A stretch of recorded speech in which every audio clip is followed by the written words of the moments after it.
I know, you're all red. I'm I'm like, sorry. I really this didn't is mean to not do okay. I didn't mean to do that to you. I just Oh, this is especially, and then you press live, and I'm like, my eyes are like all in my You're face and very my you're all cheeks. worked up Look, now. I didn't mean to I do got that. super worked out. That was like not. I need to like calm my face That's up. an ugly color. Calm my face. Yeah, Calm my face. like yeah, that was very annoying. That pissed us off. Yeah. So no. She just when you know what it is like her boyfriend is either just bought a house or is helping someone move into a house, therefore he's not as available, which means she has time to puddle around our house, which instantly means this needs fixed and that needs fixed and put a light bulb here and put a thing there. And it's like when she does that, she could probably get some. I mean, to be fair, he never does anything she asks him to do ever. Like she's been asking Okay. for a light at the end of my driveway because the lights burned out probably for Mm-hmm. months, and he hasn't done it. But like, But is it so his job though? I mean, no, he lives here. It's his house, but no. I mean, who else would do it? All right. I mean, I could do it. She could hire someone to do it. Anyway. So Okay. so therefore it's like 18 things at once. I need to clean out the refrigerator, and by the way, these curtains are broken, and by the way, we need to hem these pants, and also. And Elsie, I understand that these things are like things that people need to take care of. You can imagine that I don't want to hear about them. Did I leave? Okay, there I am. Okay, I thought I left for a second. You can imagine that like no one really wants to hear about like the plight of the laundry baskets. Mm-hmm. Like that doesn't need to be spoken. Yep. She comes out here and she goes, "What's wrong with Scott?" I'm like, "We only didn't get very much sleep last night because we were watching a show till 2 a.m. We lost track of time." And she goes, "I was up all night with a stomach ache." Okay. Hey, I have conversations with my kids too. I wish they would tell me things like that too and be like, "How was your night?" Oh, good. I mean, you never know. I mean, but Listen, it's you don't good. want to know. I'm gonna do it. You don't I want to know. don't. Don't pretend you know. Oh, you mean I actually don't want to know? Don't you remember when they were like 8, 9, and 10 and everything they thought was a fucking revelation and they told you every single thought in their head? That's where Yeah, I am this right is true. now in life. And it is like, all I want to do is call my father and be like, how the fuck did you put up with these conversations every fucking day? I don't know how anyone can do it. I love him. I love all the things he's interested in, but he's like, It's a the lot. things he's interested in are ridiculous. Well, I Like know. he's And telling me about North Koreans and fucking he's such a nut job. oh my God.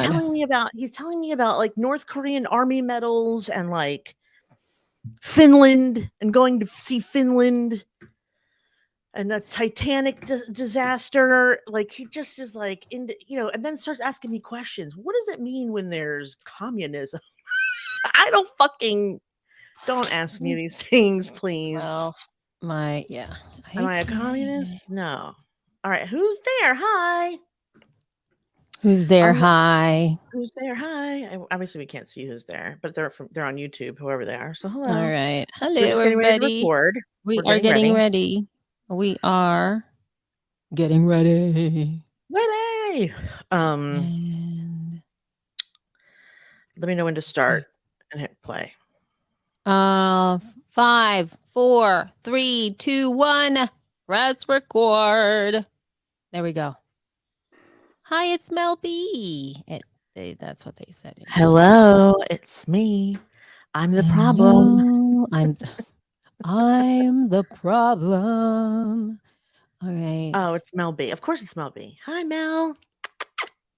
Okay. Melissa went to go see Depeche Mode on Friday night. It's like Oh my gosh, I cannot even believe that.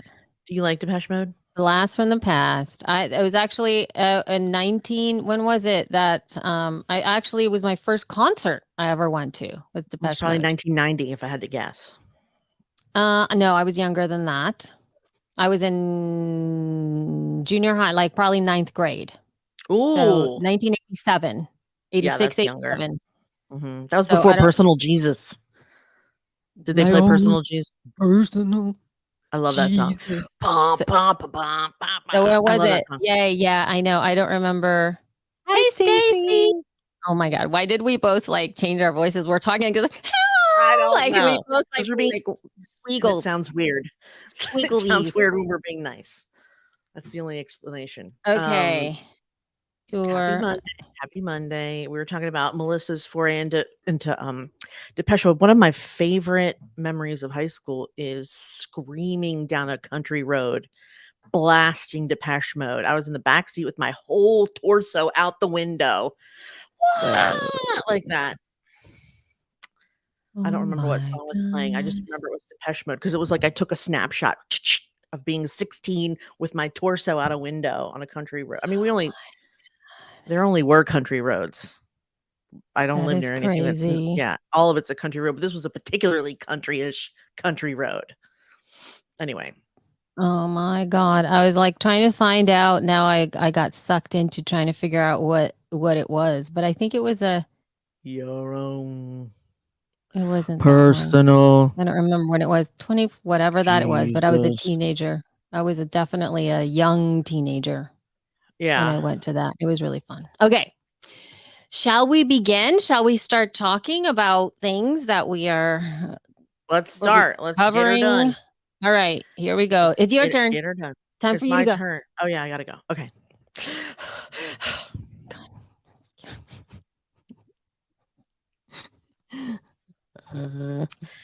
Hello, everyone. Welcome to She Podcast, the podcast, episode 397. I'm your co-host, Jessica Kupferman.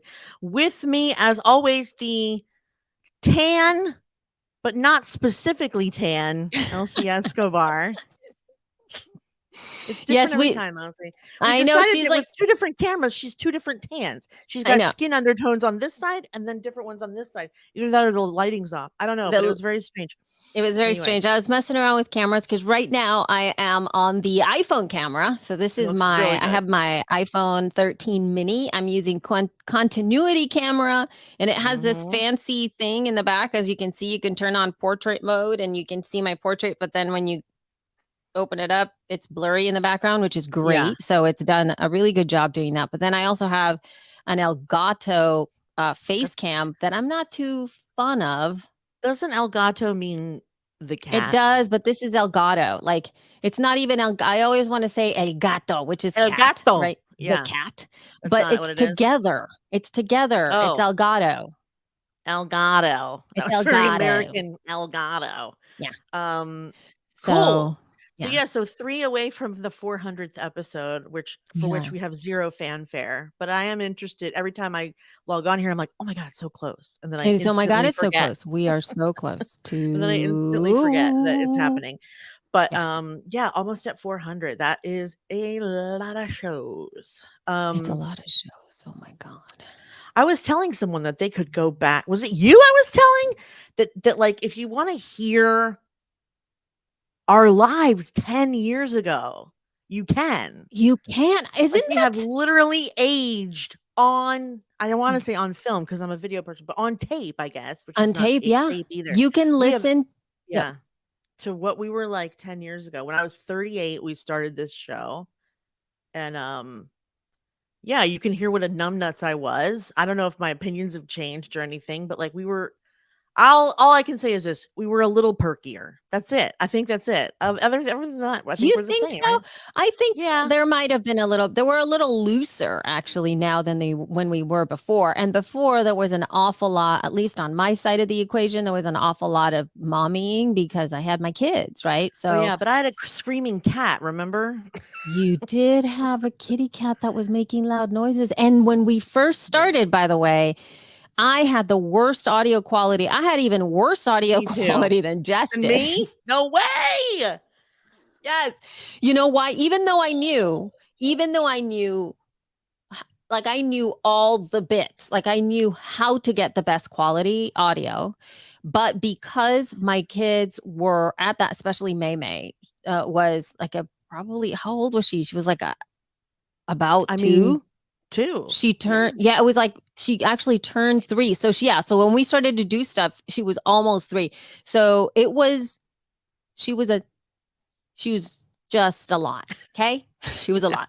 And I remember if I shut the door or went into a closet or something, or tried to find a private space where I could record, it would be a nightmare. It would just never have, it would have never happened. And thus, I started recording at the worst possible location, on my kitchen table in the kitchen. And because that way I could see them come in and out and all this stuff. And I had a microphone that didn't even have a boom arm. It had a built-in boom arm, if you will. Mine just sat on my desk.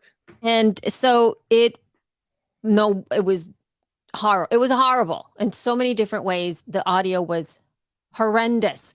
But at the same time, it's like I felt the need that we needed to get the show out, and all of the things that were going in my head, like, I can't believe she is a podcast consultant and she helps podcasters do all these things, but yet she sounds horrible. This is the worst thing I've ever heard. That's all playing in my own head. And so I was like, you know what? Screw it. Because if I wait for the perfect time and place to record, we would never have started the show. Yeah. So I was like, let's do it. Let's do it. It's true. Let's do it. It was the worst thing. I couldn't even, oh my God. Couldn't even, I don't even know. It was weird. Yeah, it's weird. It's just weird.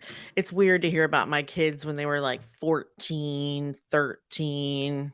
That's weird.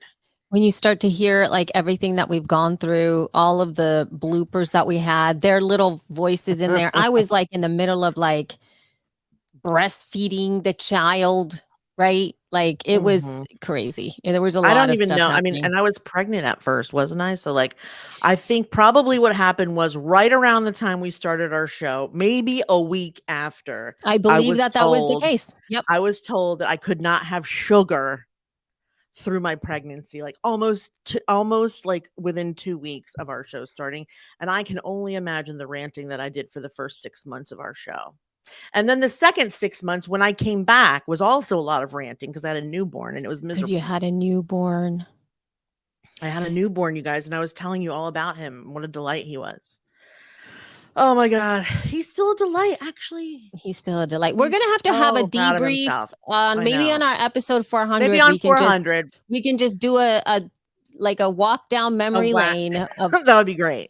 Let's do that. Whatever that is. For today, let's move on because we have something. Oh, yeah. And speaking of, because this is a great segue because you were just talking about what it is to have essentially your legacy, your history, who you are growing up I can't say in front of cameras, with people in their ears or whatever. And we've essentially recorded our life, right? And that's great. We were talking about it from a positive perspective, but this next little bit of news that we have that we're going to be talking about is not that.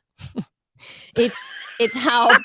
Thanks for the segue, Else. I know. Sorry, it's podcast. No. I mean, worst segue ever. No, it's actually perfect. It's when you record something and it comes back to bite you because you said something so horrific in a podcast that people are now bringing it up. And it's much worse than you would ever could ever imagine anybody doing. So as of now, there's been some kerfuffle over it's a kerfuffle. Beef co-star David Cho's past claims of rapey behavior. And we are going to have a link in the show notes to an article from Salon. Mind you, this is not just on Salon. I mean, if you just search for David Cho, CHOE controversy, you will find all of the articles that are covering right now because Beef, at least this past weekend that I saw, was the number one show on Netflix. So it's doing really well, at least here in the United States, co-starring Ali Wong, who I think is a phenomenal actor. Hilarious. She's so good. She is so very good. So anyway, this dude, this Danny, I have not seen the show, by the way, so I have no idea. In March 2014, there's a date here. So in March 2014, It was a while ago. he brags about a disturbing sexual encounter. I believe it was on his own show. It was a March 10th episode of his podcast that was called DVD ASA, or I don't even know if that's like, do you say it that way? It's just capital letters, DVD ASA. So I don't know if that's Asa. Oh, it's DVD Asa. It's co-hosted with porn actor Asa Akira. Oh, I see. Okay. So he's is he DVD? Oh, I He's see. David. He's DVD. So He's they're DVD and he's a yeah. okay. Oh David my God. Asa, yeah. Well, we that's should have little made too a show clever like for that. us. Maybe our show should have been, what should it be? JK.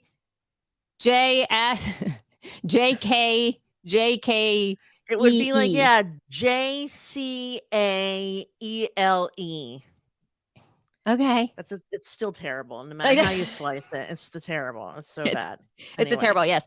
So on that episode, which was, they even have a date, March 10th episode of his personal show, he goes into an unbelievably specific story about his behavior with a masseuse that he in the show calls Rose. So do you want to sum it up without getting into specifics? Because honestly, it is the specifics are, by the way, trigger warning for anybody who has had any kind of sexual trauma in any way, shape, or form. If you have little ears listening around, I mean, I'm not gonna get into the trauma part. I'm going to gently summarize. Okay. Without listing the trauma, I will say that he was getting a massage, and his body was reacting inappropriately, and he decided to do something about it, because in his head he was like, well, I can't ask if I could do something about it because that's awkward. Then after she seemed uncomfortable, he continues to describe how he didn't care, and that he tried to get her to participate in various unappealing and uninvited ways. Finally, convincing her to help him, but you can't say you can't say convincing, because he forced her. He forced her is the point. He literally forced her. I mean, I was trying not to get into the trauma part, but basically he force convinced her. Yes. But she was not into it. She clearly was. No. And he says on the show, she was not into me. It was over and over. Yeah, he says, never once did she want to do any of this stuff. Like, he literally says she wasn't into it. She did not want to. She did not want to. Never in the whole time does he ever say anything other than she did not want to. He was doing a lot of suggesting. Then he asked her to, kind of grabbed the back of her head. Let's not go into much any more detail than that. You guys can read if you want to go through it, but it was completely inappropriate. When that was finished, she asked if she could finish the massage, and I have no idea if I don't remember reading it then. But then, the porn star Akira was like, "You're basically telling us you're a rapist, and the only way to get excited is rape." And he was like, "Yeah." And then he described her appearance, and then the guy was like, "Who cares? You're a rapist. You're clearly a rapist." And then, 10 years later, I guess. Well, there's also something else that I didn't see there. In June 2017, he apologized for this in a lengthy Instagram caption. No, in 2017, he apologized for this. So, so the apology was like, "I'm not a rapist. I hate rapists. I'm an artist and a storyteller, and my show is an extension of my art. I'm guilty of bad storytelling in the style of douche." the main objective of all my podcasts is to challenge and provoke my friends and co-stars. We mess with each other, entertain ourselves. It's dark, tasteless, completely irreverent. I mean, okay, fine. I get that. I understand that. And I even could see that. Like, but the question is whether or not, but what is the actual question that we need to know, right? Because this guy's on a very popular show. So the reason that we're like, what exactly do we need to know, whether or not it actually happened or not? And what are we collectively going to do, whether it did or not? Or do we just write him off forever because of a story that he told, which may or may not have been true? I mean, we've not heard the way he was telling it. So, but I can't, here's the thing. If you want to be dark and tasteless, that's one thing. But like, it's very rare that someone is dark and tasteless while recounting a memory. It's difficult to do. And it's difficult to do without at least giving it away at some point, that you're either making it up on the spot or that, something, the story. Listen, because I've lived with some liars, okay? My daughter especially, and I know that liars miss a step, things don't connect, stuff doesn't add up. And this wasn't that kind of story. He basically was saying, like, these are the things I did, this is how she responded. But like, I guess I'd have to listen to it to make my own decision. But yeah, I make tasteless jokes about stuff all the time. I'm talking about writing a sitcom about my daughter's overdose. Like, that's pretty fucked up. But like, it's not the same as like, hey, one time when I did heroin, and then what? You come back and go, I'm just kidding, I wasn't high on heroin. 3 years later? 3 years I don't later. think Yeah. so. Well, I see, don't this think is like, so. yeah. And I guess that's where my question is. So there is the question of So you need to know whether or his not he's telling own the truth, which behavior, right? Like, Yeah. as in like this Yeah. story that, first of all, it was very in-depth and very nuanced in how he told the story, at least in words, because again, we haven't listened to it. I see it. Y'all could read it in that Salon article that we have in our show notes. Yeah. So it doesn't sound like a Mm. dark joke at all to me. it's very specific. You know what I It sounds mean? like he was being a douche because he had the right to be a douche, because actually he's a douche. because And it he's was a just douche. a douchey recount of a douchey experience that he douched. Yeah, but it's beyond douchiness, though. That's the whole point. It's like, what? Sexual What did you assault. do? This is an assault, right? Yeah. It wasn't like a And douche. gross, There's too. and I mean, of course. And so there's that aspect of it. And then to come out and say that it's essentially, I'm a storyteller and this is what I do on my show, kind of a vibe. I get that, because there are some creators out there who really do like at the Like, most. are you telling stories about beating slaves while you're at it? Like, what do you mean you're a storyteller? Well, but see, here's the other thing. So there's, Not a story. there's shows It's a like purpose. Jackass, right? So Jackass, they did some those guys did some douchey things, right? So They were Jackass, stupid. Yes. well, yeah. And so they did all this crazy stuff and they were doing all of these things where that was the premise of the show, was to do these crazy stuff, like just stuff that why in the world would anybody do it? That was the whole point of the show. So I can understand having a show that does these crazy things, or like just woo, right? But Right. the way, mind you, and here's another thing too, though. I mean, if we start to align minus the subject matter, but let's say at one point you and I had a conversation that, if transcribed and posted on an article, specifically since it was in 2014, which is when this happened, that's 10 years ago. Yeah. And we said some things in this conversation that somebody brings up, and then for whatever reason, it goes against something that's happening nowadays, right? Hey, listen, I have no idea what we've said in the hours of times that we've recorded. But let's pretend there was a questionable discussion about something that is then transcribed and posted somewhere. And then people are reading the back and forth versus the vibe, our voices, how we interact with each other, whether you can get a sense of something through the sound of our voices. you get another understanding. People who may have known us prior, like there's like history behind folks. Oh yeah, they're always doing stuff like that. But the public may not know that. And so there's this gap where you kind of are like that. I thought people knew us better than that. I thought that was 10 years ago, right? Well, that's what I wanted to ask you is like, how do you feel when it comes up that someone did something 10 or even 20 years ago? Like, I mean, people can change a great deal. And especially in the last 5 years since 2018, since the Me Too movement, I think that brought an enormous amount of awareness Mm-hmm. to both sexual assault and racial discrimination in our country And and racism, period. racism. So I think there's Yeah, a lot of people that probably 10 years ago would have said stuff that isn't exactly something that they would believe absolutely. now. And also And words. comedians are in a worse position Yeah.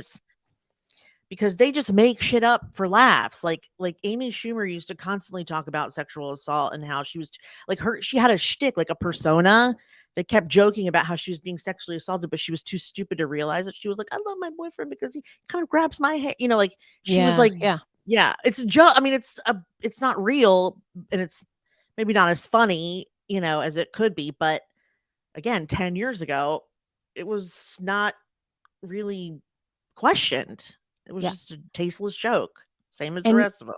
and to add, I think that I would say there's a difference also in age.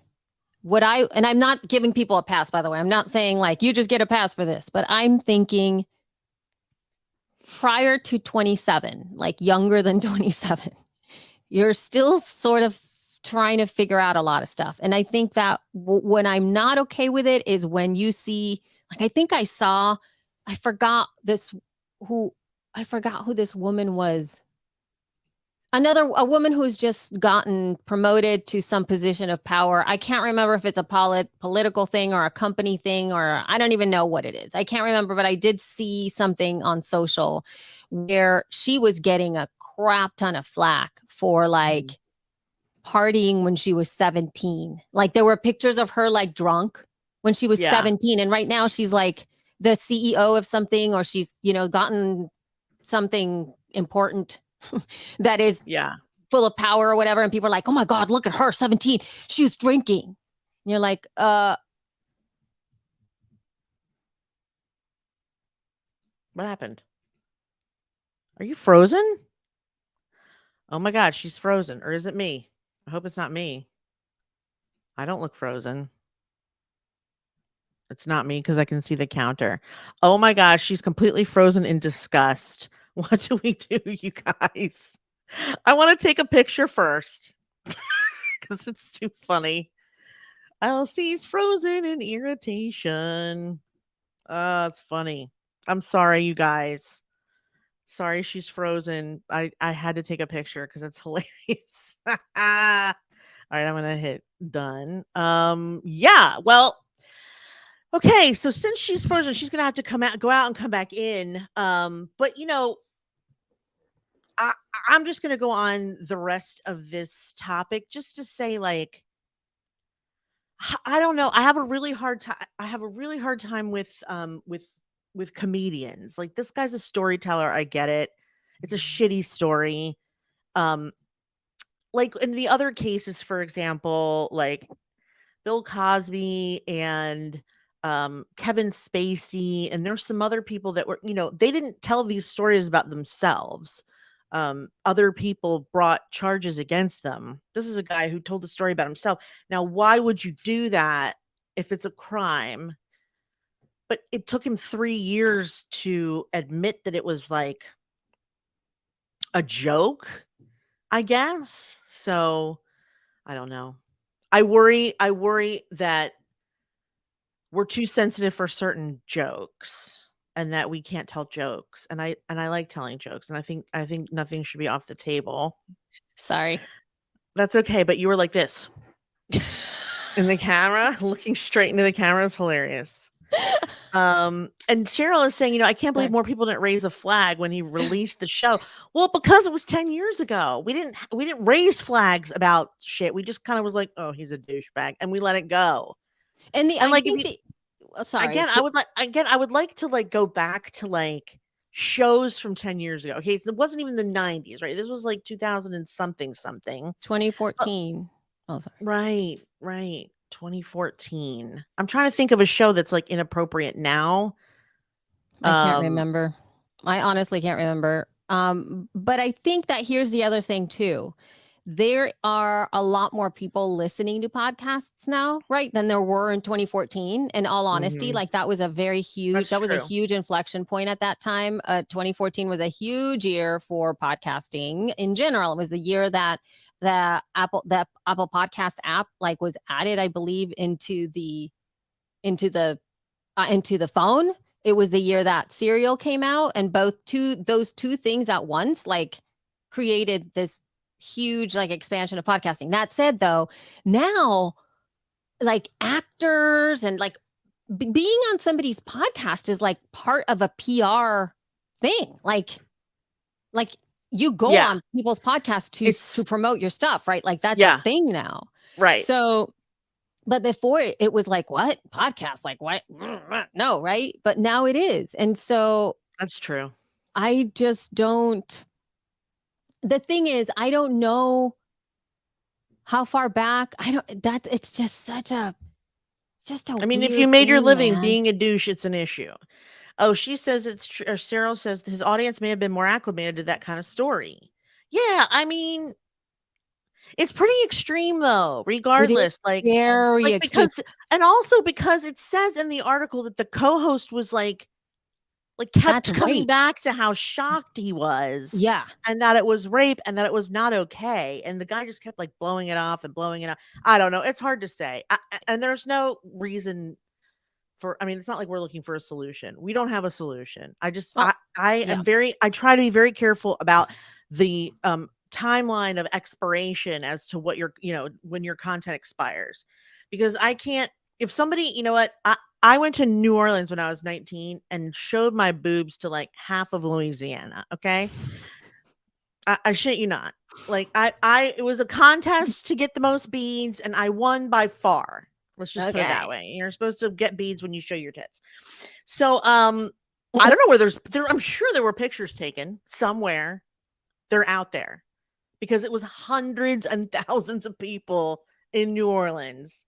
And I was showing my boobs to everyone who would look. So let's just say, that I want to have a business where I help women, like if those pictures were to surface, for example, like what kind of slut shaming am I opening myself up to? What kind of disrespect? What kind of, I don't know. That's the worst thing I can think of that could possibly come back to haunt me. But I would prefer that it not, but also, it was like 30 years ago. Right. This is only 10 years. I get that. But, how far back do we have to judge people? Do we have to judge them all the way far back? Can't people learn to be more open and welcoming and, less casual about things? I don't know. I don't know. It is really a complicated issue. And I do feel that there are layers of, it depends in this. And I'm not saying as in like, it depends for, like there is going to have to be a level of discernment when it comes to some of this content. And unfortunately, though, there are going to be times when someone who need not be judged so harshly, need not be canceled, if you will, about something that was said or that was not really, there was something weird, not weird. I can't say that, like just not well thought out conversation given circumstances, because sometimes we're just not good at talking about things. Do you remember, well, there's two things I want to bring up. One is Kevin Hart, I think, recently apologized for a joke he made 15 years ago. It was like a homosexual joke. Uh-huh. And like, I mean, first of all, it's 15 years ago. Second of all, I can't really pass judgment unless I hear the joke. Like, I need to know what the joke is. Like, is the joke violent? Is it hurtful? I mean, or does that matter? Is that not really supposed to matter? Because some jokes can be really positive. Like, I heard a hilarious joke this morning about how gay men can't travel without a lesbian because they make all the plans. Gay men do not know how to make plans. Apparently, they just, this was a gay comic. And he was like, we just flit around, wear pretty things, and drink champagne and do Molly. It's the lesbians that are like, be in the car by 7:15 a.m. We will leave you. We will leave you. And it was Anna. It was Anna Deshawn. It was on her TikTok. It was hilarious. But I'm saying, like, what's the joke?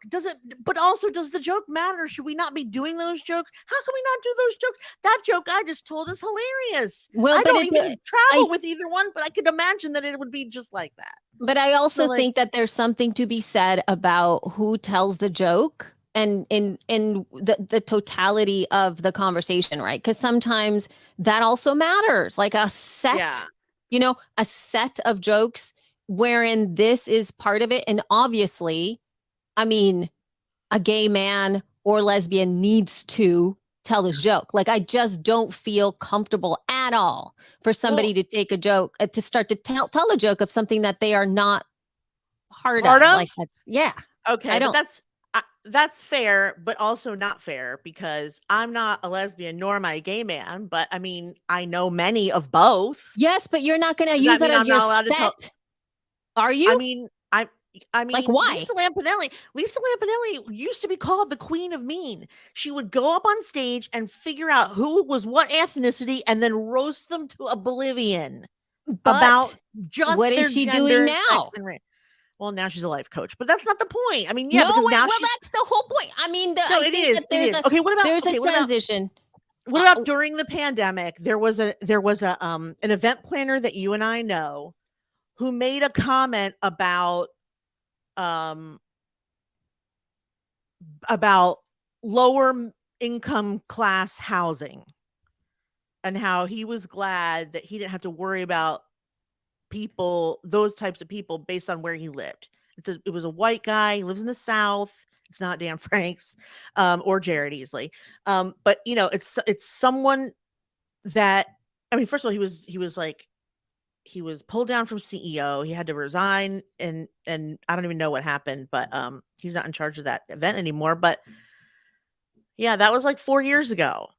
And it was an offhand thing. I don't know if he knew that he tweeted it. I don't know if he knew how many people would see it. I don't know if it was just a joke or what, but like, most people did not find it funny. They were like, you privileged asshole. Well, yeah. I don't even remember what it was, but but there has to be but that's the whole point, Jess. I think our society has completely shifted. It's going to balance out at some point as to how we interact with each other and how we talk with each other and how can we make fun of one another. But the whole point is that, more generally speaking, the funny has always been, there's always been a misalignment of power, right? A lot of the funny often comes at the expense of folks that are powerless in some way, or not represented in some ways, right? Including what we were just seeing right now, which a lot of us were like, that's like not like, whoa, right? When I read that's not funny at all. But yet there could be a time and a place where things like that were laughable. And a lot of the time, the women or the people who were being abused it was the butt of the joke, essentially. Yeah. So I think that there is a level of that. And, when I growing up in El Salvador, like, comedians in Latin American countries are by far worse than the ones here, especially you don't say as they worse as they focus on a lot of like the level of fat shaming, the level of I can't say like of gay folks just not shamed, but like the way that they are portrayed in media in Latin American countries is astoundingly like, whoa, from the get-go. You can see everything, people that are older, any kind of like women in general, are the way that they held themselves in terms of the comedy than the way that they're portrayed in the comedy genres and whatnot. It is unbelievable the kind of stereotypes that are out there that are just not okay, like super not okay. And they continue to be so. And now it's incredibly shocking. And so I think society themselves start to like say like that's no longer a thing. And even for the outside world, it's really hard for them to also let go of that. But that influence comes from the dominant culture, which is the white culture. And it tends to allow for that, right? To that same kind of a vibe that goes in Latin American countries, or at least in the way that I was raised when I was looking at those comedians, I was always like, is that mean or what? Like I never found it particularly funny. And then now in looking back, I'm like, oh my God, that's like hardcore.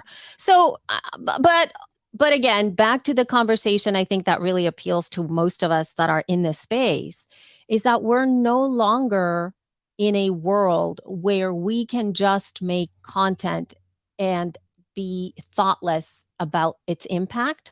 And therefore, it might be fun, it might be funny, it might be the perfect thing. But I tell you, you must have a partner of some kind, a team member of some kind around you, a producer, somebody who can mirror back to you and really tell you, do this. There's a possibility this can happen. It may or may not, but I want you to understand that that's the vibe. Okay? Right. And they can't just be yes people, right? And so you got to have somebody that you can sound off, that can really call you out and say like, that was really funny. FYI, this could happen. Yeah. Just saying. Because it's a thing that you have to be aware of, and you may have to scrap it, and you may have to like, I mean, what's his name? What's the dude? David? Joe Rogan. I like that. I forgot him. He's got, that new, did we talk about this on the show? He has a special, I believe it's in Austin. I think that's where he lives. Please don't quote me on this stuff, guys. I do not know much more other than skimming some of these headlines, but he did start a comedy bar show stage place where you can go, and it is no cameras are allowed. No, I think there's no cell phones allowed. You have to like put them in a bag. And then he has just that's actually a lot of comedy. That's actually a lot of comedy shows. Because so now they're like Tracy Morgan, we weren't allowed to have our phone. They gave everyone an envelope with a code, and then we had to get our phone after the show. So anyway, who knew? But I didn't know that. But now he's got this place where it's like no holds barred, like whatever kind of joke you want. Just this is the stage where you can go and you can. Is that a bad thing? That's a good thing, right? You can let it out and you can just go into that place. Yeah, because if they want to do it, they are sure go pay money. And I mean, I think you need a safe space to tell terrible, horrible, in bad taste jokes. And then if you do, that's fine. You can totally do that. And that's your prerogative if that makes you joyful and happy and that's your vibe, right? I think that it's the access that is the challenge, right? When it becomes like a Netflix thing where it has access to all the world. That so you're saying watch yourself, but only if you're on camera.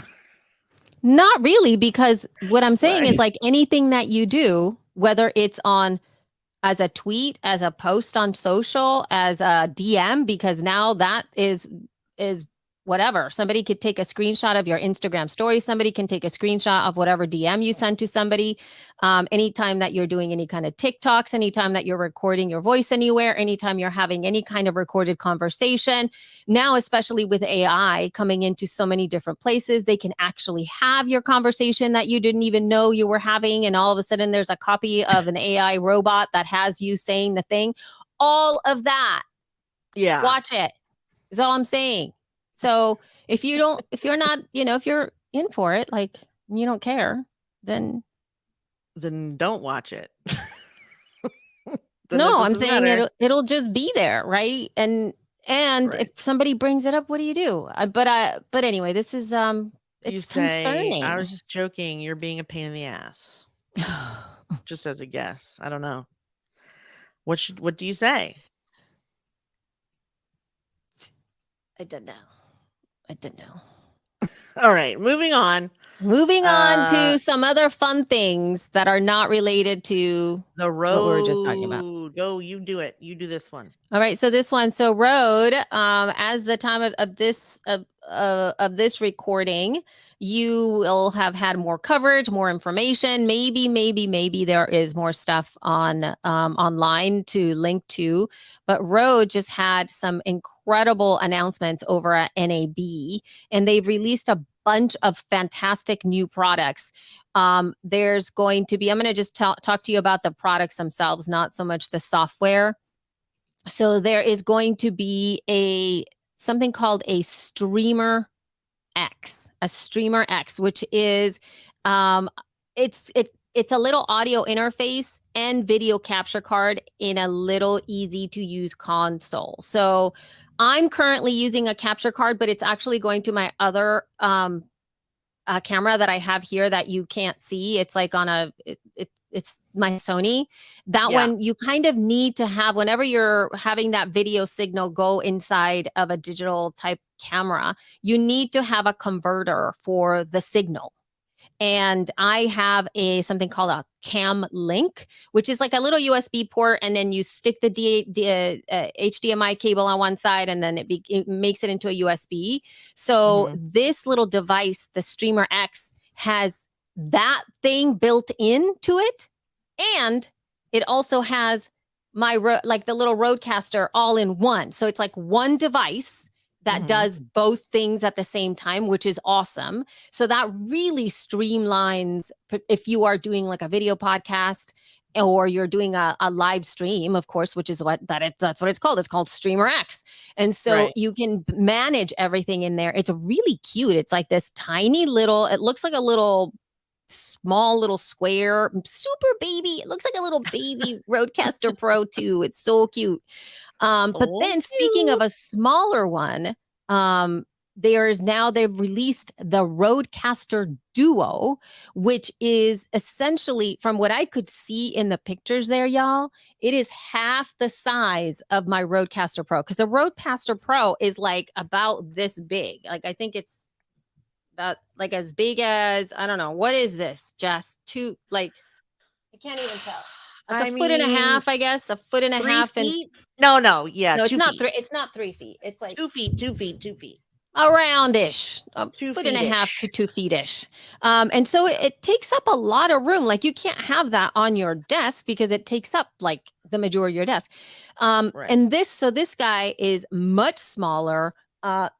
The Rodecaster back there, it's got 4 tracks, like 4 separate audio tracks. So I can have like 2 separate microphones in there, like up to 4 people talking on that thing. And then it has 2 other ways in which you can manage audio and all kinds of other knobbies. This one just squeezes it down to a smaller one, and I am in love. I think it's so cute. And then they released the Pod Mic USB. So the Pod Mic, it's all really cute, I have to say.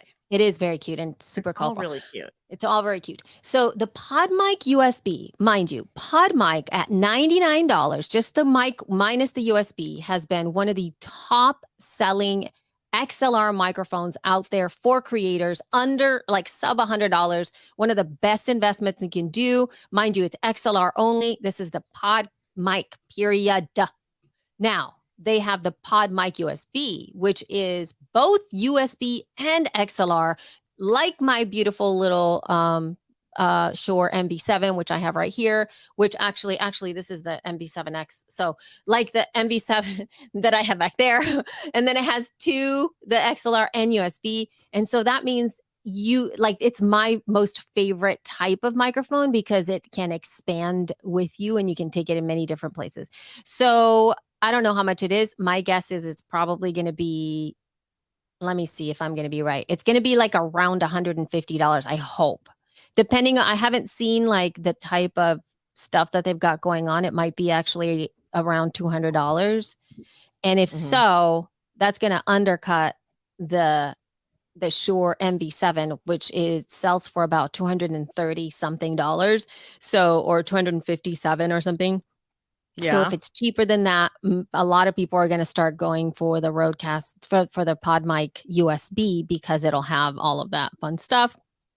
And then they got a backpack, the Rodecaster backpack, which I thought was kind of cool because seriously, you can't travel with that. Like, what do you do with that? If you got to go somewhere, what do you do with that big thing? I've traveled with it one time, and you know what I did? I put it in the box, and I put that box in my suitcase. I was just gonna say, can't you just pack it? Is it too much? Is it It's heavy? huge. No, it's not heavy at all. It's light, All but right. it's just takes up the majority of your space. Anyway, those Yeah. are some amazing things that You need to do the unthinkable, Elsie, which is bring 2 suitcases. God forbid we have 2 Oh no, suitcases. 2 suitcases is Never not okay. happening. No. God But damn I love the Rodecaster backpack. I think it's really, really awesome. So those are some wonderful things that Rode just released that I am super stoked by. So Rode, I am here for you. I'm your girl. Send all the stuff to me and I will make magic with it and I will love on it because I love on this stuff. So anyway. It's getting deep in here. Anyway, would you like to talk about your latest for the next few minutes here, your latest AI tool that you have to share with us today? Yes, I do. Okay. Okay. I'm just now playing with it, but this person, so this girl, the CEO and founder of this tool, is going to be a speaker at She Podcast Live. Get out of town. Yeah, I'm really excited. Wait, how fun. My husband just realized that he forgot to send Isaac with his swim team stuff. So I have to tell him, just email and tell them he can't go to swim today and we'll pick him up or take him the stuff. It's at 5:30. Sorry. Okay. Back to the drawing board.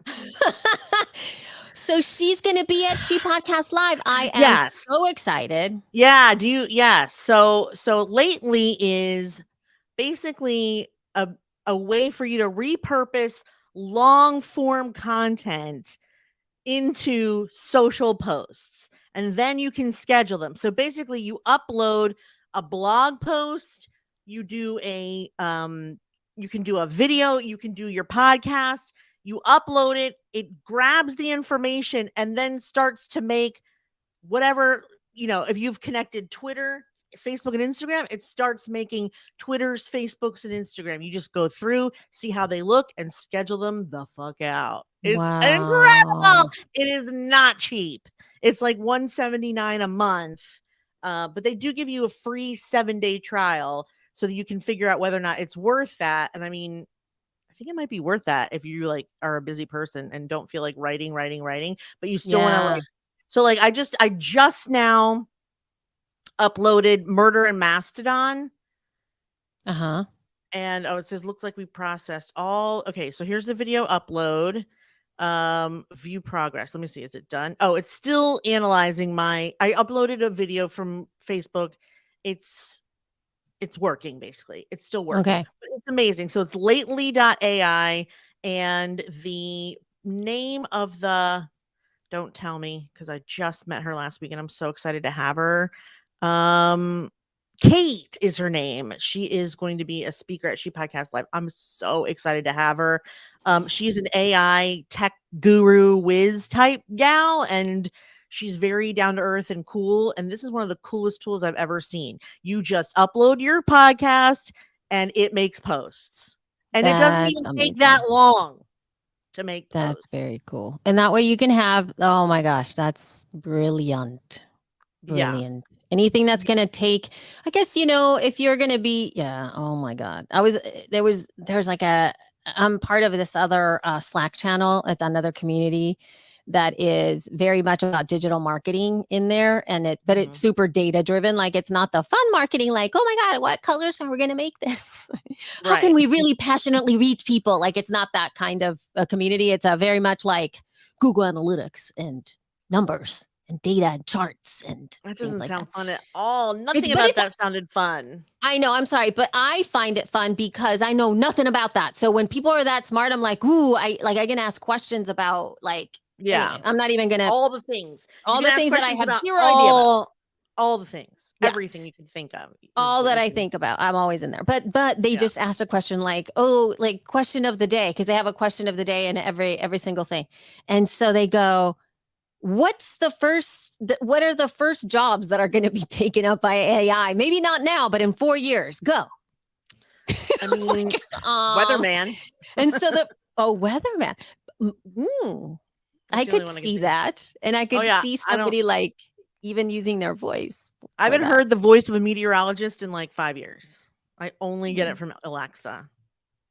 Oh my gosh, Alexa. I But they think don't you're give you the gonna- nuance. But anyway, That's listen. true. So the first thing that I thought about was, okay, so the first part would be somebody who does exactly what this tool was going to be doing, because not to say that there's no art form to creating social content, because there is, but I think that it's certain type of social content, right? Like Right. engaging, like community driven, something that comes from it. It's like there's something that you do have to have a little bit more of your hand in there. But when it comes to repurposing content, Yeah. there's only so many ways you can No, say there's the only so same many thing, you know? ways you can say the same thing. This But is true. AI has an unlimited supply of ways that they can say the same thing. Case in point, I'll tell you what I did today. You Oh, may no. not notice. Don't get mad. Oh no. You may not have noticed yet. Did because you I just replace me? did it- Am I an AI robot? Yes. No, I was redoing the homepage of the She Podcast Live site, and I found another event that I liked how the layout was, and I liked the way that they were phrasing things, and it made sense. So I took a paragraph, I put it into AI, it gave me 5 other ways to say the same thing, Okay. and I mixed it up, made it about podcasting, and put it on our homepage. That's good. It's But you really would good never- when you can do stuff like that. I mean, yeah, it's not necessarily plagiarism because, first of all, it was about completely different industry, and second of all, they're all different words. Yep. But they're saying the same thing. Yeah, and it's mostly. like, no, I get it. I think that's what I think part of what we're trying to figure out there is there was something else that I was trying to find another way to say community without saying community 50,000 times, and that's really helpful because then I can go like, give me another way to say this, right? Yeah. And then when it comes to certain sentences that I don't quite like, I'll say it my way. I think what I love is that I'll write like an entire like essay. Yeah. And I just go with my own brain and like 2,000 write words Elsie at style. minimum. Yeah. Yeah. It's I'll 2,000 words minimum. But it's so great because then I can go like, can you just make this more like understandable? English. That's what I say. I'm like, just make it more understandable. Make it more like English. So, Yeah. okay. So that means that it's already taken the place of me because I used to do that for you. Oh, yes, Now you you can just put it in AI and be like, simplify. And it will simplify, which is what you needed all It'll along. simplify. You're right. And yes. So Yeah, anyway. that's all you need. And I mean, for me, like, I don't need, like, you are perfectly fine with just going off on 10 pages, whereas I can't start. I stare at the page Right. and go, which word, and then I'm like, okay, write me an email that says this. And then I can edit that and make it myself. And also, here's the other thing. I don't think AI can be funny. They're cute. They can be cute. They can be clever. They can be punny. But humor is so subjective, right? Yeah. Like what we think is funny can often be different. So that part has to be added in by a human being, or at least relayed by a human being, or at least written by a human being. Because I also don't think that AI can be sarcastic, ironic, dry, perturbed, irritated. Like, I mean, actually, that's probably that might be worth an experiment. Like, write an email that, makes you sound irritated. I just see what it says. I'd be very eager. Let's do it right now. In fact, if we can. Oh my God. See, the other thing too, that I think would be really funny. I mean, I wonder if it would know if you said, write an email as if you were the funniest comedian for housewives, something like that. For And then housewives? for housewives, like I was just thinking, like, how there are some comedians that are really good at like talking to certain people, and like you just love them because they always talk about that one thing Okay. that you think Okay. it's really funny. So that's what I'm saying. Okay. Okay. Write an email as if you were the funniest comedian and the most popular comedian among housewives. Yes. Let's see what happens. Okay. All right. Let's see what it I says. would, even if they're not talking about housewives, because I think that's Subject: part. My life as a hilarious housewife, a peek behind the curtain. Hey there, dearest house spouse. You, my fabulous friend, are receiving this email because you're part of the elite club of housewives who adore laughter as much as they adore their wine, or maybe even more. If you're wondering who I am, well, you've just landed on the mailing list of the funniest and most popular comedian amongst housewives worldwide. Yours truly, your name. Did you hear Oh, about the time I tried to clean the house before the in-laws arrived? I was running around like a maniac, scrubbing and dusting every inch of the place when I realized I had just cleaned the entire house with furniture polish. The moment my mother-in-law took one step inside, she slipped and slid across the living room like she was auditioning for Olympic figure skating team. I don't think I'll be winning daughter-in-law of the year anytime soon. Speaking of disasters, can we talk about the time I baked cookies for fundraiser?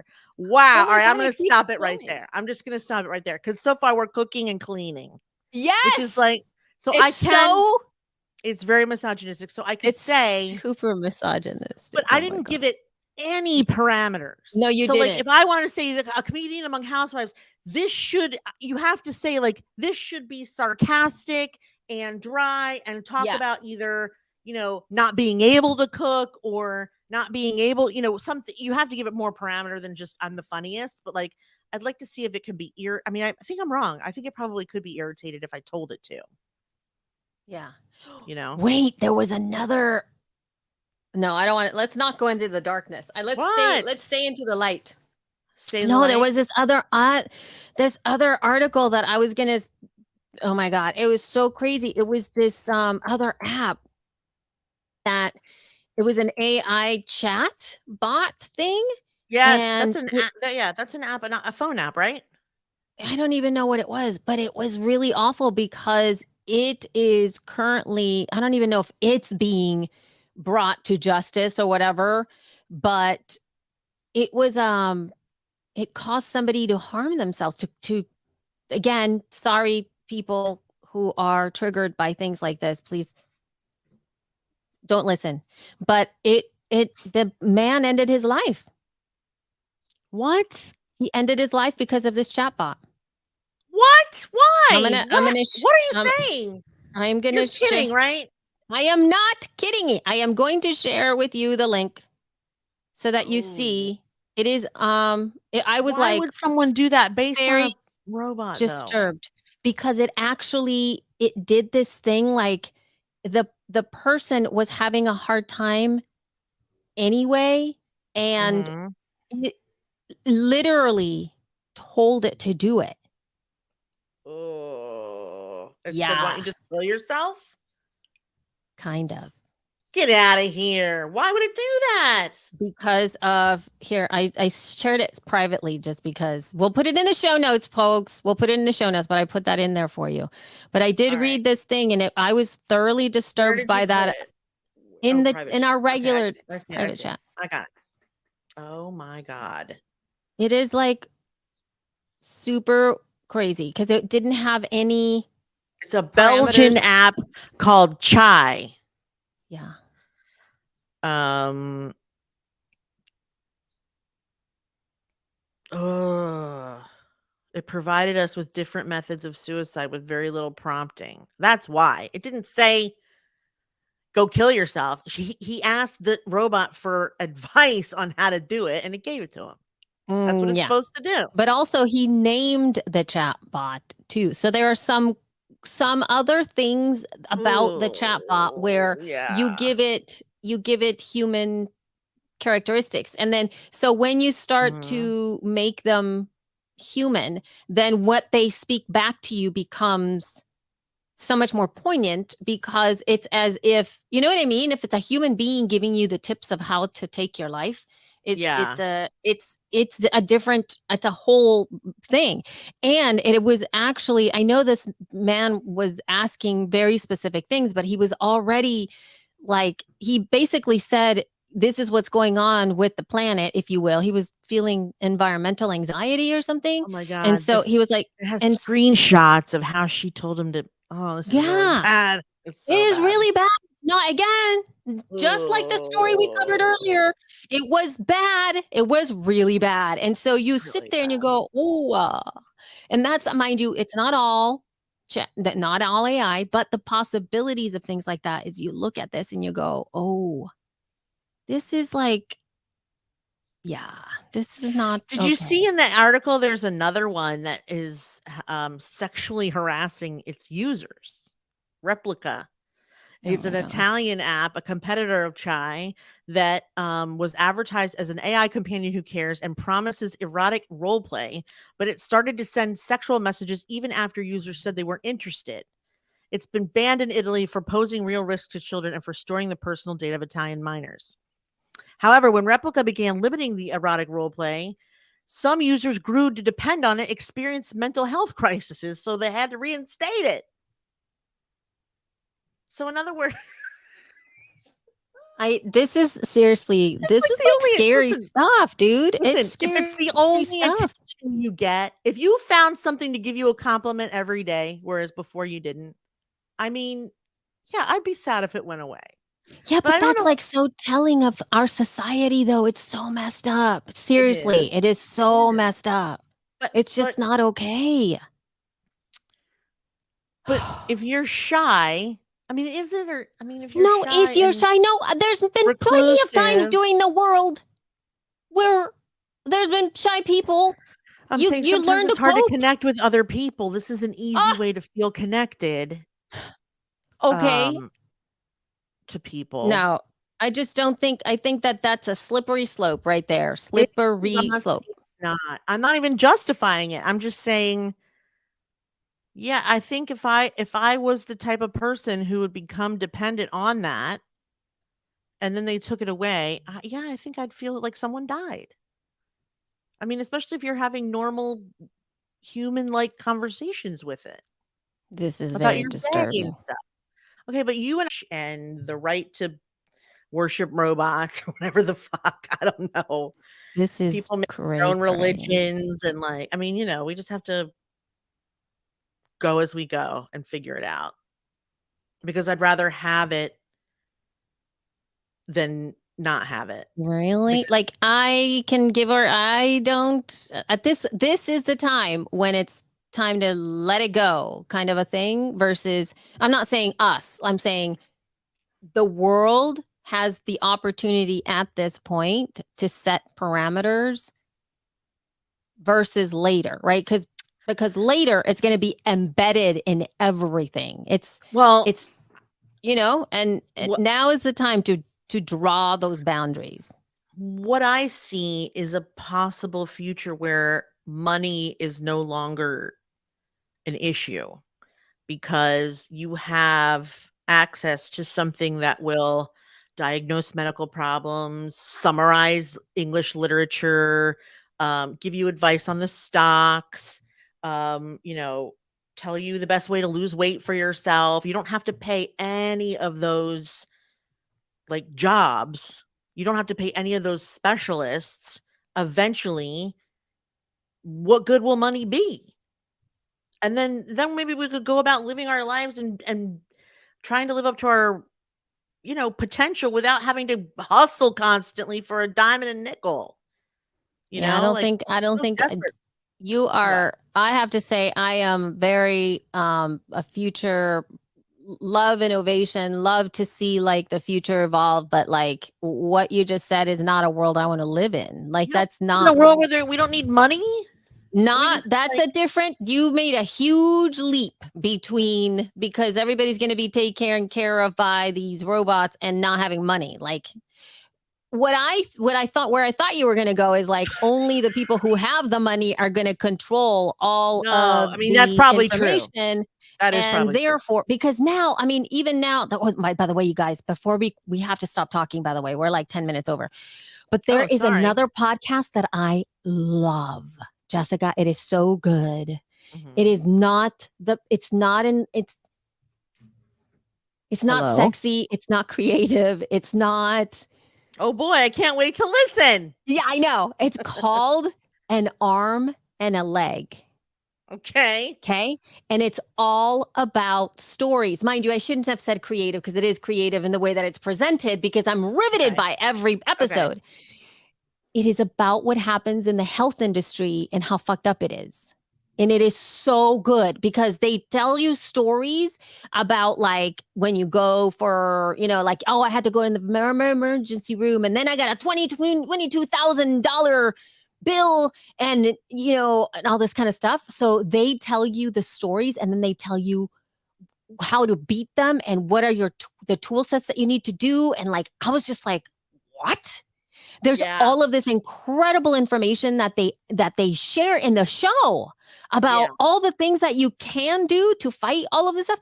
And I was just like, wow. And the way that it's presented, like, again, the way that it's presented is on point. Like it's interesting and the storytelling aspect very well researched.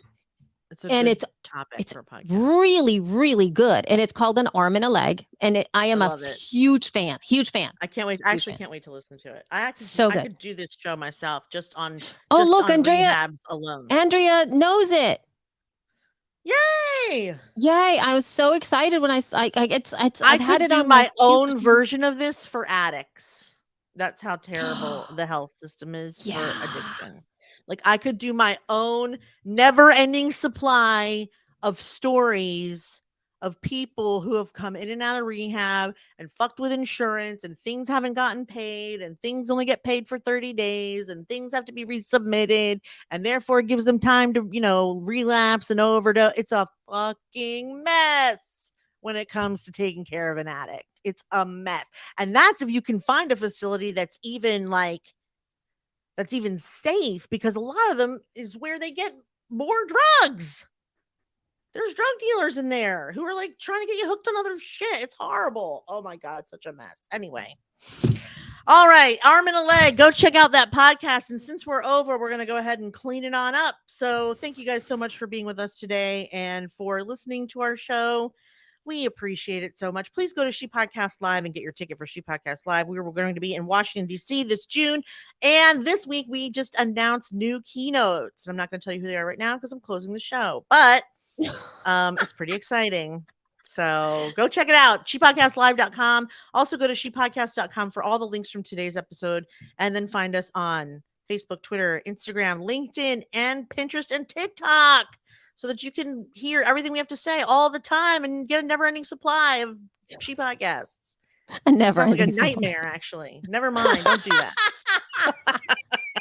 Anyway, thank you guys so much for being with us. Love you. Mean it. Bye.